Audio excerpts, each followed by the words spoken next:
खूप लोक कंपेअर करतात राजस्थानच्या किल्ल्यांबरोबर आणि आपल्या महाराष्ट्रातल्या किल्ल्यांबरोबर, की आपल्या किल्ल्यांची अवस्था अशी का झाली आणि त्यांचे किल्ले एवढे चांगले का, त्याच्यावरती बांधणार आहेत ते.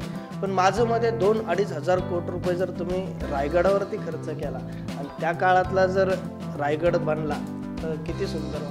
राम मंदिरानंतर रायगड ज्यावेळेस बनन त्यावेळेस पण भारतामध्ये असाच जल्लोष असेल आणि परत एकदा दिवाळी साजरी होईल. आपण कारण मला पुण्यात गाडी चालवायची सवय, मी मुंबईमध्ये गाडी चालवली. आज पोलिसांनी पण पकडलं विनाकारण, काय विषय नव्हता तरी पण, म्हणजे काय नियम पण नाही तोडला तरी पण. असं कसं. नमस्कार मित्रांनो, मी पूजा गोलकर. हंच मीडियामध्ये तुमच्या सर्वांचं स्वागत आहे. नेहमी छोट्या पडद्यावरची जोडी मी तुमच्यासाठी खास घेऊन येते, पण आज सोशल मीडियावर ज्यांनी सुरुवात केली आणि ही जोडी खूप जास्त प्रसिद्ध झाली आणि या जोडीला चक्क 4 वर्ष पूर्ण झाली आहेत आणि त्याचं एक अनोखंच सेलिब्रेशन ते करणारच आहेत. पण त्याचसोबत एक छानसं नवीन गाणं घेऊन आलंय, ते म्हणजे शिवबाचं नाव. क्या बात आहे. हे खूप चांगलं गाणं प्रेक्षकांसाठी घेऊन येत आहे आणि नेहमीच तुम्ही प्रेक्षकांसाठी छान मनोरंजन करत आलेलं आहेत आत्तापर्यंत. सोशल मीडियावरती ही जोडी हिट आहे. काय सांगाल या गाण्याबद्दल स्पेशल? गाणं तुम्ही पाहिलेलं असाल, बिग हिट या यूट्यूब चॅनलवरती गाणं आलेलं आहे आणि खूप कमी दिवसात गाण्याला खूप चांगला प्रतिसाद भेटतोय. इंस्टाग्रामला 2 दिवसात गाणं ट्रेंडिंगला आलेलं आहे. ज्यांनी कोणी पाहिलं नसेल त्यांनी बिग हिट मीडियावरती जाऊन नक्की पहा. खूप सुंदर गाणं केलेलं आहे आणि खूप मोठ्या लेवलला केलेलं आहे, ते तुम्हाला पाहिल्याशिवाय कळणार नाही.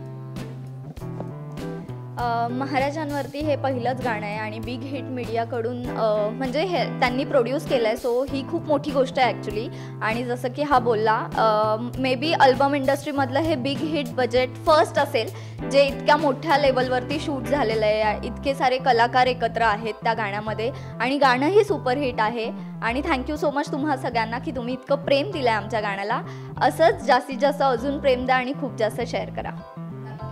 हे तर होत राहणार आहे, म्हणजे लाईक, सबस्क्राईब आणि तुमचे हे तर होत राहणार आहे. पण आता आज तू खूप थकलेला का दिसतोयस? कारण मला पुण्यात गाडी चालवायची सवय, मी मुंबईमध्ये गाडी चालवली. कसं वाटलं मुंबईचं ट्रॅफिक? ट्रॅफिक तर खूप छान आहे. 2 दिवस मी एक्सपिरियन्स पण घेतो त्याचा आणि आज पोलिसांनी पण पकडलं विनाकारण, काय विषय नव्हता तरी पण, म्हणजे काय नियम पण नाही तोडला तरी पण. असं कसं भाऊ विषय नव्हता? मुंबईमध्ये पोलिसांनी पकडणं हाच तर सगळ्यात मोठा विषय असतो, त्यांना निमित्त लागत नाही. आमच्या पुणेकरांना ह्या गोष्टींची सवय नाही ना. आमच्या इकडे पकडल्याच्या नंतर थोडंसं गोड बोलल्यावर सोडतात पण पोलीस. अजिबात नाही. पडलं तरी नाही सोडलं. बरं, त्यांना दाखवले माझे रील्स, मी खूप मोठं, मला फरक पडत नाही, घरी जा म्हणले. त्यामुळे किती कठीण आहे माहितीये मुंबईमध्ये राहणं, खूपच कठीण आहे. सल्यूट आहे मुंबईकरांना, कारण पुणे पण तसंच व्हायला लागलं आता हळूहळू. पुण्यात पण येतात बाहेरून खूप जण राहायला. गणपती बघायला आलेले पण राहून जातात तिथंच. ही कंप्लेंट आहे का तुझी? नाही, कंप्लेंट नाही. आता या राहावा, आपलाच महाराष्ट्र एकच आहे, कुठून पण या राहून जा. अशाच हळूहळू ट्रॅफिक वाढणार आहे आपल्या इकडे. बरं, दुसरी गोष्ट, चल तुला मुंबईमध्ये कोणी असं एवढं छान आता सगळं प्रसिद्धी मिळते, छान फ्लॅट मिळाला आणि मुंबईमध्ये कायमचं 100% मुंबईला येणार. म्हणजे असं नाही की मी पुणे सोडणार, पुणेकरांना मी पुण्यात पण राहणार, मुंबईमध्ये पण राहणार. तुझं काय, तू तयार आहे? मी कुठेही चालेल. ऑलरेडी मुंबई पुण्यात राहते. येस, मी दोन्हीकडे राहते ॲक्च्युली. मुंबई आणि पुणे दोन्ही सवय झाली आता मला. सिग्नल जेव्हा पकडलं, म्हणजे पोलिसांनी पकडलं, तेव्हा तू होतीस सोबत? हो, मी आणि सोनाली.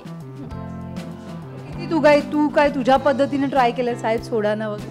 नाही, मी इतके कष्ट घेतच नाही, कारण की आमचे साहेब काय ऐकणार नाही, त्याच्यापेक्षा न बोललेलं परवडतं. एकाचेच जात असतात ना, असा विषय. तुला माझे बोलायचे आहेत का? माझे जातात. सगळ्यात जास्त भेटल्यावर कोण खर्च करतं?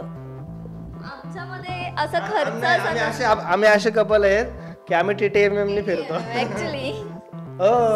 सिरियसली. येस. एवढे कंजूस, म्हणजे काहीतरी. याला कंजूस नाही म्हणत, आम्ही फ्युचर प्लॅनिंग करतो. बरं, आणि दुसरी गोष्ट, व्हॅलेंटाईनला काय छान गिफ्ट्स मिळालेत. 4 वर्ष पूर्णही देखील झाले, काय सेलिब्रेशन नाही, काय नाही? नो सेलिब्रेशन, बिकॉज आमचं गाणं जास्त इम्पॉर्टंट आहे त्याच्यापेक्षा. आणि तिच्यासाठी मी गिफ्ट आहे, माझ्यासाठी ती गिफ्ट आहे, काय विषय. गोड बोलून बोलून ना तुला येडा बनवतोय तो. ऍक्च्युली मला माहिती आहे. ठीक आहे, आता काय, माझी आजी म्हणते जे मिळालं तर समाधान मानायचं. बरं, मला सांग, कधी लग्नबंधनात अडकणार आहे ही जोडी आता लवकरच? ते आता लगेच नाही सांगू शकत आम्ही, त्यासाठी तुम्ही वाट पहा. गाण्याची की लग्नाची? सगळ्याचीच. बरं, दुसरी गोष्ट, या गाण्याचा प्रवास एक वेगळा होता. विशाल या गाण्याबरोबर जोडला गेलाय. एक वेगळ्या प्रकारची पूर्ण पद्धत वेगळी होती या गाण्याची शूटची. आतापर्यंत तुम्ही केलेली वेगळी, आणि पहिल्यांदा हे गाणं तुम्ही ऐतिहासिक म्हणजे शिवाजी महाराजांवर हे गाणं तुम्ही केलं, तेव्हा एक सगळ्या गोष्टीची भीती असते, त्या सगळ्या गोष्टीला कुठेही धक्का नाही पोचला पाहिजे, या छोट्या छोट्या गोष्टी बघाव्या लागतात. तर तुम्ही दोघांनी किती त्याच्यावर अभ्यास केलाय, आणि इतिहासात सगळ्यात जास्त हुशार कोण होतं तुमच्या दोघांपैकी? आता इतिहासात हुशार कोण होतं ते बनीच आहे. आणि ऐतिहासिक आम्ही ह्याच्या अगोदर एक गाणं केलं होतं फिरतीचं याड, त्याच्यानंतर हे आमचं दुसरं आहे. तर हा छत्रपती शिवाजी महाराजांवरती हे गाणं आमचं पहिलं आहे, आणि खूप सुंदर गाणं केलं आहे, आणि खूप नशीबवान मानतो आम्ही की ह्या गाण्यात आम्हाला काम करायला मिळतं. कारण एक गोष्ट लक्षात ठेवा, आपण आपला जन्म खूप दुर्दैवी झालेला आहे इकडं 90sमध्ये जन्म होऊन. कारण नशीबवान तर ती माणसं होती ज्यांनी शिवकालीन जन्म घेतला आहे आणि महाराजांसोबत लढाया लढून हे मोगलांचं राज्य स्वराज्य बनवलं, आणि आपल्याला तो चान्स भेटला नाही. म्हणून आता महाराजांनी आपल्याला वरतून आशीर्वाद आहे की तुम्हाला हा चान्स आहे की आपण ह्या प्रोजेक्टच्या माध्यमातून ह्या गोष्टीत उतरतोय आणि महाराजांचा इतिहास लोकांपर्यंत पोहोचवण्याचा एक भाग बनतोय.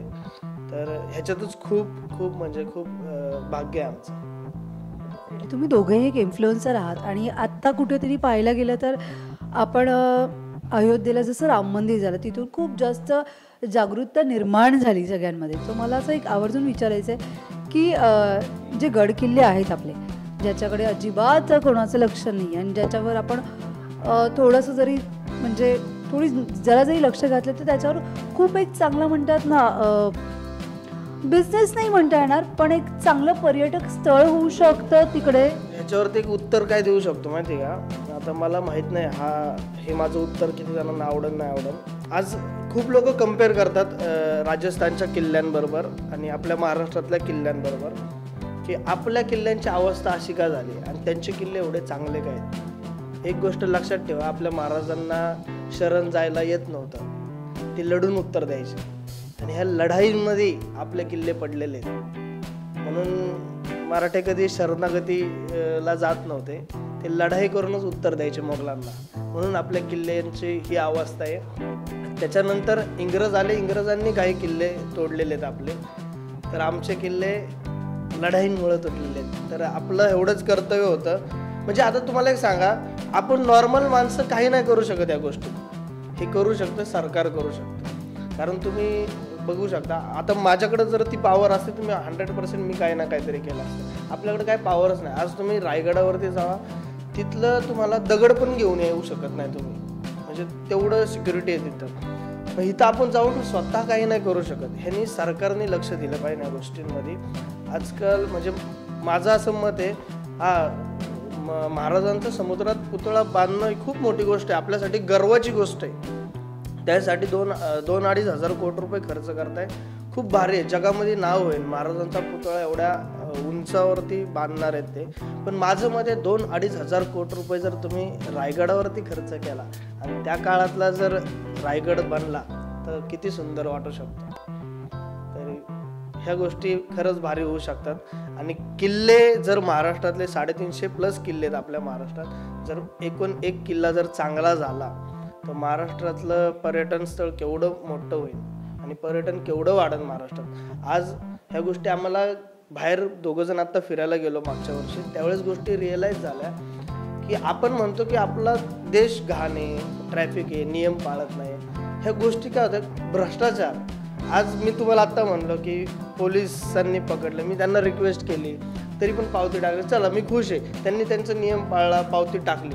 पण बाहेरच्या देशात इथं काय होतं माहिती का, डायरेक्ट पावती तुम्हाला डायरेक्ट स्कॅन करून द्यावा. तिथली लोक नियमच तोडत नाही आहेत, आपल्या तिथे तोडतात पण नियम. मग ह्या गोष्टींमुळे अशा गोष्टी घडतात. तिकडची लोकसंख्या आणि इकडची लोकसंख्येमध्ये खूप जास्त फरक आहे. त्यामुळे गोष्ट बघायला गेलं तर आपण काय म्हणतो, नेहमी सुरुवात स्वतःपासून केली पाहिजे. मग आपण जेव्हा स्वतःहून ह्या सगळ्या गोष्टींचं बघाल ना तेव्हाच ते होणार आहे, तो बदल तेव्हाच घडून येणार आहे. उदाहरणार्थ आता तुम्ही दुबईला किती जण गेलेत, दुबईला बघा त्यांनी सगळं आर्टिफिशियल केलेलं आहे, अख्खं देश त्यांनी उभा केला आहे. आपल्याकडं आहे ऑलरेडी, आपल्या देशांना हजारो वर्षांचा इतिहास आहे देशांमध्ये, प्रत्येक जागेचा, प्रत्येक, माझं तर मत आहे महाराष्ट्रातल्या प्रत्येक गावाला इतिहास आहे. या गावाचं नाव कशावरनं ठरलं आहे, जिल्ह्यांचं नाव कशावरनं ठरलं आहे, तर ह्या गावांना इतिहास आहे. आपला भारत देश म्हणजे खरंच खूप गोष्टी आहेत भारतात, ह्या आपण बघितल्या पाहिजे. तर एवढंच आहे की भारत सरकारने त्याच्यावरती काहीतरी केलं पाहिजे. माझं मत हेच आहे की लोकांमध्ये जातीच्या वाद भांडणं लावून देण्यात, धर्मवाद करून हे करण्यापेक्षा ह्या गोष्टींकडे लक्ष दिलं तर आपला देश लवकर डेव्हलप होऊ शकतो. ॲज अ इन्फ्लुएन्सर ती जबाबदारी थोडीशी जास्त नाही, पण ॲज अ इन्फ्लुएन्सर म्हणून तुला सांगेन की अशी कुठेतरी काहीतरी व्लॉग्स बनव की जेणेकरून ते सगळ्या महाराष्ट्रापर्यंत पोहोचेल, पण ती गोष्ट कुठेतरी सरकार देखील त्याची दखल घेईल. असे कुठेतरी व्लॉग्स तुम्ही दोघांनी बनवावे अशी माझी खूप इच्छा आहे. आणि राहिली गोष्ट तू मगाशी म्हणालास की पुतळ्यावर एवढे खर्च करण्यापेक्षा रायगडावर करा, दोन्ही करा. एवढा पैसा तर नक्कीच आहे सरकारकडे की ते दोन्ही बेअर करू शकतात. कम ऑन, आपल्या भारत सरकारकडे आता सध्याला खूप पैसा आहे. म्हणजे उदाहरणार्थ आपल्या नितीन गडकरी सरांनी मध्ये एक शब्द लय भारी बोलले होते, काहीतरी एक कोणत्यातरी रोड बद्दल बोलले, कोण बोला भारत के पास पैसा नाही, इतना पैसा है की बहुत रोड बनाएंगे आप.